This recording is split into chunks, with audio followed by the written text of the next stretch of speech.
इसको लगा दो दे। नमस्कार महादेव के लिखना है 5 जितनी 1 मिनट में जितनी बार लिख सको 5 पद लिखना है, शुद्ध लिखना है।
पूरा बोल सही रहेगा, वीडियो सही बाद में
शुद्ध चेक करना ये बिग कलर में लिखा है,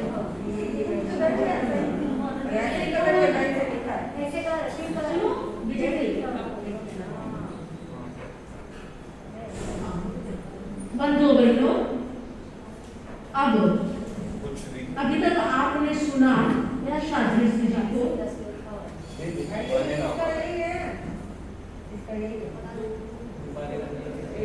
राइटिंग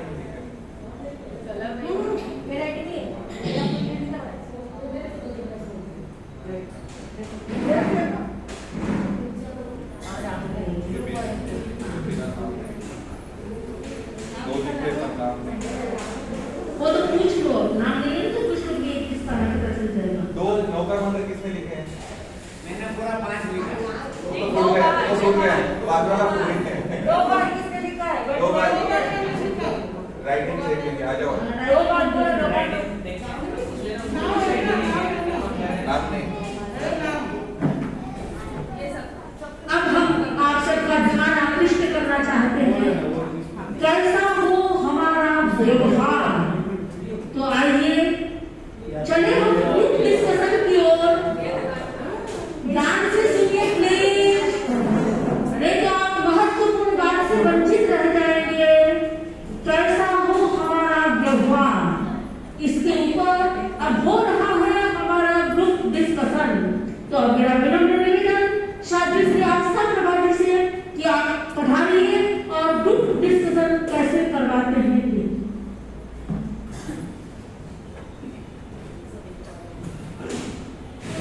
बंधुओं, अनंत अनंत आस्था के राम परम गुरुदेव की परम सभा को वंदना। परम वंदनीय साथी श्री उपस्थित धर्मानी अधिकारियों एवं बंधुओं, समय 10 मिनट बढ़ा गया है और उस 10 मिनट में हमको ग्रुप डिस्कशन भी करना है और इसके लिए सब तैयार हो जाइए और हमारा ग्रुप बनेगा बहुत सुंदर। आज आप सब पहली बार बताइए, आज आप किस ग्रुप में बैठे हो?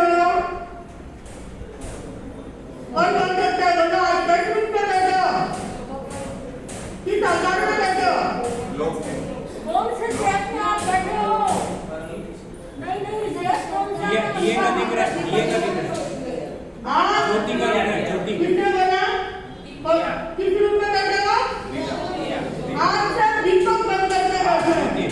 तो आज आप देखिए हमारे इस दाम्पत्य जीवन के अनंत सुखों को प्राप्त करने वाले इस दीपक के रूप में आप अपनी ज्योति को जला रहे हैं। यह दीपक हमें प्रेरणा देता है। दीपक कैसा है? दिया है वह हमारा शरीर है और तेल है वह हमारा मन है और ये बाती जो है वह क्या है? वो जलती है और दुनिया को प्रकाश देती है। तो बंधुओं, हमारा मन, हमारी आत्मा, हमारा शरीर, ये तीनों एक साथ जुड़ करके संसार का निर्माण करते हैं। तो इससे आगे बढ़ करके हमें मोक्ष का निर्माण भी कराता है। तो आज इन 3 रूप में दिया, बाती और तेल, इस 3 रूप में हमारे सामने 3 ग्रुप तैयार है। जैन दर्शन के अनुसार 3 ग्रुप बन रहे हैं। पहला ग्रुप है अहिंसा, दूसरा ग्रुप बनेगा कलेजा सत्कार और वह ग्रुप है अनंतकान और तीसरा ग्रुप है सूर्य दुर्गा जो बनेगा अपरिग्रह। तो ये 3 ग्रुप है। इन 3 ग्रुपों में डिस्कशन होगा। पहला डिस्कशन होगा कैसा हो हमारा व्यवहार। तो उसके लिए आप सब तैयार हो जाइए। अपने अपने ग्रुप में बैठ करके आप देखिए कि हमें अपना व्यवहार कैसा होना चाहिए, हमें कितना अच्छा कैसे अच्छा जीवन दिया जा सकता है। तो आप अपने ग्रुप में डिस्कशन करेंगे। तो 2 मिनट के लिए अपने ग्रुप में तो आप लगेगा साहब और वर्तमान का ग्रुप इस तरफ और सूर्य जी और चंद्र जी का इस तरफ के ग्रुप में ग्रुप अपने आप बना हुआ है। तो अपना मुंह इस तरफ कर दीजिए एक दूसरे की तरफ और डिस्कशन कीजिए। डिस्कशन करने के बाद क्या दो बड़ा व्यवहार कैसा होना चाहिए? सोनिया बाजी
अहिंसा अनेकांश अपरिग्रह।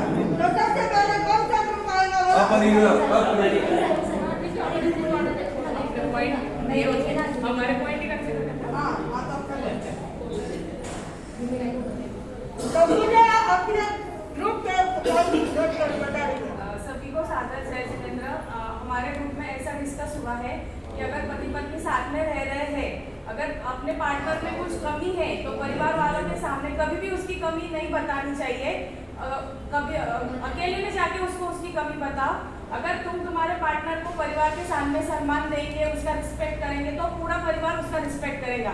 अगर तुम भी तुम्हारे पार्टनर का हर बार अपमान करेंगे, उसको कुछ ना कुछ बोलेंगे सबके सामने, तो कोई भी उसको उसी नजरिए से देखेगा, उसका कोई रिस्पेक्ट नहीं करेगा। और सब कामों में हमें हमारा पार्टनर का हेल्प करना चाहिए, भले वो घर का हो या बाहर का हो। दोनों अगर हिलमिल के सब काम करेंगे तो पूरा कपल जीवन अच्छे से बीतेगा। और अपना पार्टनर जैसा है वैसे ही उसको एक्सेप्ट करना है कि हर बार यही नहीं बोलना चाहिए कि भाई मेरे पार्टनर में ये कमी आई है। हर बार कमी नहीं देखनी चाहिए, उसमें जो अच्छाइयाँ है वो हमें देखनी चाहिए, तो हमारा जीवन अच्छे से बीतेगा। सहिष्णुता भी मतलब सहिष्णुता एक्सेप्टेंस जैसा है वैसे अपने पार्टनर को एक्सेप्ट करे और हर बार कंप्लेंट ना करनी चाहिए। शर्तों पे नहीं, एडजस्टमेंट करनी।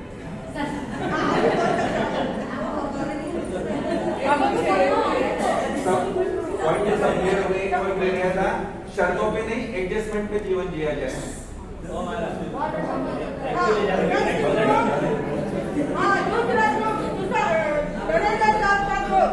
धनेजा साहब का ग्रुप कौन आ रहा है?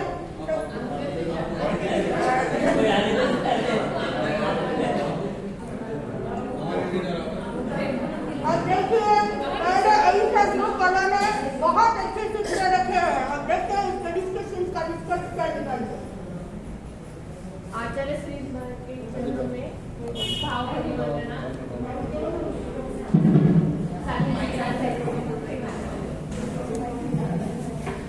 माइक है चालू चालू चालू। कपल में ऐसी एडजस्टमेंट होनी चाहिए कि उनकी कमी तो बतानी नहीं और उनके साथ में जैसे भी है वैसे एक्सेप्ट कर लेना है। मैं कुछ ज्यादा नहीं बोलूंगी, एक सिर्फ उदाहरण के माध्यम से बताऊंगी। हर एक पति ऐसे बोलता है लेडी को, आप घर पे क्या करती हो? ये पति लोगों का यही शब्द रहता, आप घर पे क्या करती हो? हम तो बिजनेस करते कमा के घर पे कुछ काम नहीं, पर पत्नी भी कुछ कम नहीं रहती। उसको घर संभालना, बच्चों संभालना, परिवार की जिम्मेदारी समझना, बड़े बूढ़ों की सेवा करना, ये सब एक पत्नी को करना पड़ता है। इसीलिए पति ने भी पत्नी को कम नहीं समझने को होना कि पत्नी क्या करती है, उसका आदर करना, सम्मान करना, यही अपेक्षा इस युग में है पति की तरफ से। ओम अरहम।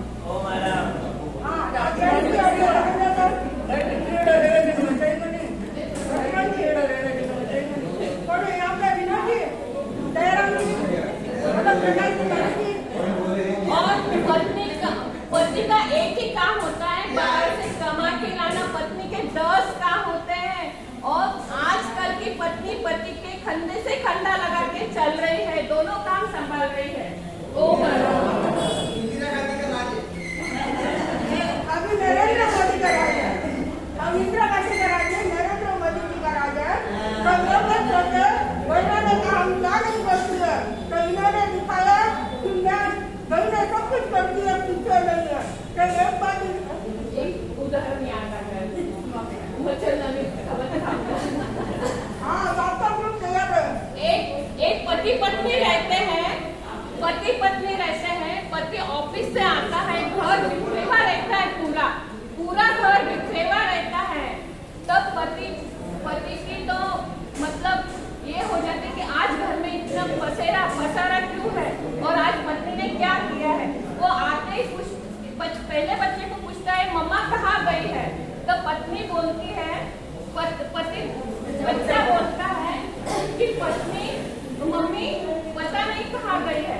दूसरे कमरे में पति जाता है और बोलता है बच्चे को मम्मी कहाँ गई, तो बोले बेडरूम में है मम्मी। फिर पति को लगता है कि मम्मी मम्मी सो रही है करके, मम्मी सो रही है, पर जब पति को ऐसा लगता है कि अभी वो सो रही है, उसका सिर दर्द है या उसको बुखार है, इसलिए आज पत्नी ने घर में पसारा आवड़ा नहीं है, तो वो सोचने लगता है क्या होगा। पर वो झाँकते देखता है तो पति ऐसे बैठी है चेयर पे, कंघी डाल के, गॉगल लगा के और हेडफोन लगा के गीत सुनती है वो। और फिर पति बोलता है कि अरे पसारा पड़ा है, पत्नी ने तो कुछ काम भी नहीं किया, तो आवाज देता है जानू जानू ओ जानू क्या कर रही हो, तो बोले गीत सुन रही हूँ। तो फिर ठीक है आप आ गए, तो उठ के उसको पानी देती है कि ऑफिस से आए पति को पानी देती, दोनों बात कर क्या बात है आज पसारा क्यों है घर में। आप बोलते हो ना कि पत्नी क्या करती है, क्योंकि सुबह से नाश्ते की प्लेटें भी उसने उठाई नहीं थी, ये बात है। और इसलिए वो पति को बोलती है कि हम लोग इतना पूरा घर संवारते सब करते हैं, पर आप लोग हमें रिस्पेक्ट नहीं देते हैं, जो आपको देना है वो आपने देनी चाहिए। ये शिविर से हमें ये सीखने को मिलता है, हम पति पत्नी की कदर करें, पत्नी ने भी पति की कदर करनी चाहिए, पति ने भी पत्नी की कदर करनी चाहिए। ओम और कोई बोलो,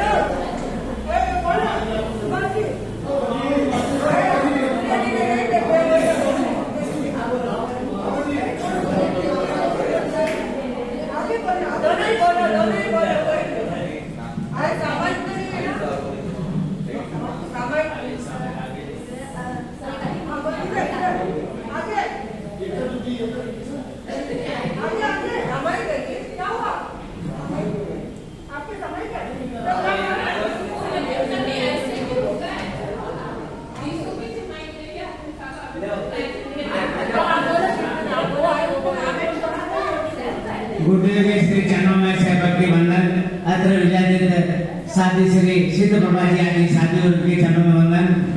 दंपति शिविर में सहभागी होने वाले सभी भाई बहनों को सादर जय जिनन। आज बहुत ही एक अच्छा यानी अपन दाम्पत्य जीवन शादी करके आते हैं, उसके बाद अपने जीवन और मृत्यु के बीच का जो काल है उसको कहते हैं जीवन। और जीवन अपना कैसे सुधरे उसके लिए जो गुरु यानी साधु सिखाए हैं वो बहुत ही यानी अपने वो जीवन में उतारने लायक है। हमारे राजस्थान में पहले कहते थे पति पत्नी का 7 पीढ़ी का सीख, 7 पीढ़ी मुझे जन्म जन्मांतर भर वही पत्नी मिले। इसका मतलब है अपने को एक दूसरे के साथ कैसे एडजस्टमेंट होना। आज अपन शादी करके कोई जोड़ा अगर गुरुदेव आचार्य श्री महासमन के पास जाता है तो गुरुदेव फरमाते शांति से रहना सीखो, एक दूसरे को समझना सीखो, एडजस्टमेंट करना सीखो और जरूरत है तो कहना भी सीखो। जहाँ समय कहेंगे नहीं तो सुधरेंगे कैसे, जहाँ आवश्यक है वहाँ कहना सीखो और शांति से रहना सीखो। तो इस तरह से यानी जो है रहते हैं। हमारे संजू की मम्मी ने एक बार हमारे आपस में ये हो गया, मैं तो नाम नहीं लेता, वो भी मेरा नाम नहीं लेते, तो हम पुरानी परंपरा के इसीलिए नाम नहीं लेते। तो संजू की मम्मी ने एक कोई बात पे देखो गंदा वाली, हालांकि मैं तो सेठ सीधी वो तो बहुत गरम है, लेकिन आपकी नजर पे वो सेठ सीधी गरम है। तो उन्होंने मुझे तो कोई बात पे कही होगा, काफी वर्ष हो गए उनमें से। जब आदमी के पास अर्थ नहीं होता तो समस्या खड़ी होती है, तो होती है सर कभी आता है दूध में भी घर चलाना पड़ता है, दिन भर समय रहता है। तो उन्होंने मुझे क्या कहा, जानवर कहेंगे कुछ नहीं करेंगे। मैंने सुन लिया, कुछ बोला नहीं। फिर उनका थोड़ा गुस्सा शांत हुआ होगा, तो शायद नाड़ का गुस्सा आधा घंटे ज्यादा नहीं लेता है, उसके बाद शांत हो जाती है। तो मैं तुम्हारे को जानवर बोला तो मैं तो कुछ नहीं बोले। तो मैं कीधु तने खबर नहीं भाई તમે મને જાણવા કીધું તું મારી જાન છે અને હું તારો વટ છું, ગુજરાતીમાં મારા છે વટ કે તો હું તારો વટ છું, તો તમે મને જાનવર કીધો એટલે હું બોલું કીધું બરોબર, સાચી વાત જ કીધી, હું જાનવર છું, તું મારી જાન છે એટલે આ હિસાબથી એને મનુષ્યને બદલી નાખ્યો। એટલે કામ પતી ગયું તો આ હિસાબથી એડજસ્ટમેન્ટ હોય તો મનુષ્ય જીવન આપણને જે મળ્યો એનો આપણે ઉપયોગ કરી શકીએ, નહીં તો ઉપયોગ કેવી રીતે થાય એટલે સમજવાનું આપણે જીવનનો ઉપયોગ કરવાનો સમય બધો થઈ ગયો, નહીં તો 5 મિનિટ ઓર કે પણ બેડ ટાઈમ થઈ ગયો। સહેનશીલતા, સામંજસ્ય समन्वय और एडजस्टमेंट, विश्वास, ये सब यानी जीवन में होना चाहिए तो मनुष्य जीवन सुधरता है। नहीं तो मनुष्य जीवन को स्वर्ग से नरक बनाने में देर नहीं लगती। और दूसरे पत्नी के माता पिता का इसमें इंटरफेयर कभी नहीं होना चाहिए। वो जो इंटरफेयर होगा वो घर बिगड़ेगा। और तलाक की समस्या इसीलिए आती है। मैं पहले तो तलाक नहीं लेते थे, बच्चे बच्चे देखते नहीं थे, पूरा जीवन उनका शांति से बीता। अभी 10 बार सगाई के पहले देखेंगे, फोन पे ये बातें करेंगे, वो करेंगे, और तलाक सबसे ज्यादा हो रही। इसका मतलब अपन समय को एडजस्टमेंट नहीं करना।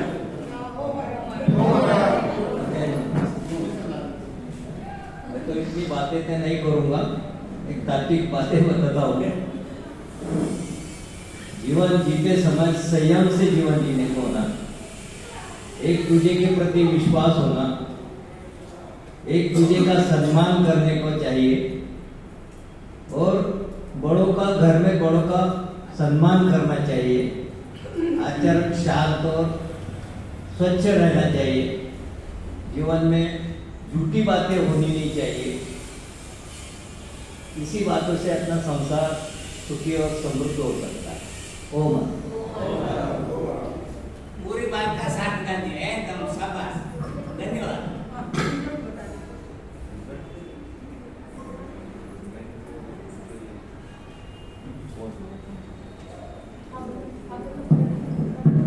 एक बलून पे नाम नहीं, ये 2 नौकर मंदिर लिखे हैं, किनका है वो फर्स्ट है।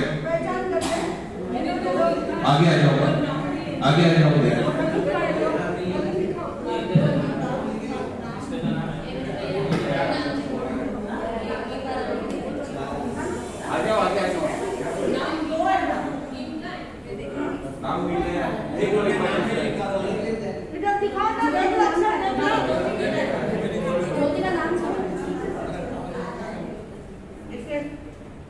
टाइम तो हो गया है, मैं अपनी बात को संपन्न करूंगा। सबका साथ एक बात में है, और वो जिसकी पंक्ति के साथ मैं अपनी बात को संपन्न करूंगी। बादले बादले बादले बादले ये जमाना कह रहा है, ये जमाना कह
आज संडे है, हमेशा संडे को रात्रिकालीन कार्यक्रम होता है, लेकिन कल से ये समझ लो आपके लिए 10 दिन का कार्यक्रम है। दयाचार्य का निर्वाण दिवस है, फिर 8 दिन का पर्यूषण है और उसके बाद समझ कामना का दिन है और उसके बाद विकास महोत्सव वो आगे सूचना दे देंगे। लेकिन मैं आपको ये बता रही हूँ इन 10 दिन में, इन 9-10 दिनों में आपको पूरा का पूरा लाभ लेना है। ऐसे नहीं रात को प्रतियोगिता नहीं होती, लेकिन आपको अलग अलग रूप में साथियां आपको कार्यक्रम देगी, नए रूप में कार्यक्रम देगी, ताकि रात्रिकालीन कार्यक्रम से भी वंचित ना रहे। और सुबह में भी कल दयाचार्य का दिवस है, तो सुबह में साथियों का कार्यक्रम है और शाम को बच्चों का कार्यक्रम है कल। फिर पर्यूषण में हम रात को वैसे कार्यक्रम नहीं देंगे नाटक वाटक के रूप में, लेकिन आपको जानकारी, इतिहास की जानकारी कार्यक्रम के माध्यम से आपको देंगे। जैसे अभी आज आपको पसंद आया या नहीं आया आज का कार्यक्रम?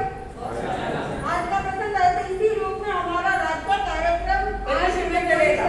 चलेगा। ये कॉम्पिटिशन नहीं होगा, मुझे की बनाई है, लेकिन कार्यक्रम रात को चलेगा। पूरा परिवार सक्रिय होकर के पर्यूषण में पूरा लाभ लेना है, कोई वंचित नहीं रहना है। पूरे दिन की जो भी दिनचर्या है, सिगड़ी नोता बाकी हाँ पूरे दिन की है ना 8-9 दिन की दिनचर्या यही व्यतीत करनी है, ऐसे सोचते हैं आपको। और कम से कम मैं आपको ये कहना चाहूंगी, सुबह का प्रवचन सुने बिना अगर आप क्या बोले व्यापार प्रतिष्ठा न बोलो तो सबसे अच्छा। अगर आपके पास कोई जैनी या कोई तेरापंथी रहता हो तो उसको भी ये प्रेरित करो, भाई तुम पहले प्रवचन सुन के आओ, ये पर्यूषण का समय, फिर मेरा ऑफिस में आना है, देर ना दो। ये धर्म दलाली का लाभ भी आपको मिलेगा, ठीक है ना? हम लोग के पास नमस्कार महामंत्र प्रतियोगिता का रिजल्ट पहले है ज्योति जी कुचेरिया, बोलो हर चर्च और सेकंड है विजय सेवलानी, ओ माता नहीं सेकंड। तेरा पंथ भवन में लगा दाम्पत्य शिविर का ठाट, हाथ जोड़कर आप सभी सुनिए मंगल पाठ, सुनिए मंगल पाठ। मंगलम सिद्धा मंगलम साहु मंगलम केवली बंसतो धमो मंगलम सतारी लोगुत्तमा हंसा लोगुत्तमा सिद्धा लोगुत्तमा साहु लोगुत्तमा केवली बन्नतो धमो लोगुत्तमो सतारी शरणं भवज्जामि अहंते शरणं भवज्जामि सिद्धे शरणं भवज्जामि साहु शरणं भवज्जामि केवली बन्नतं धम्मं शरणं भवज्जामि। विघ्नहरण मंगलकरण स्वामी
सुबह प्रवचन में समय का ध्यान रखना है, सबको टाइम पे आना है।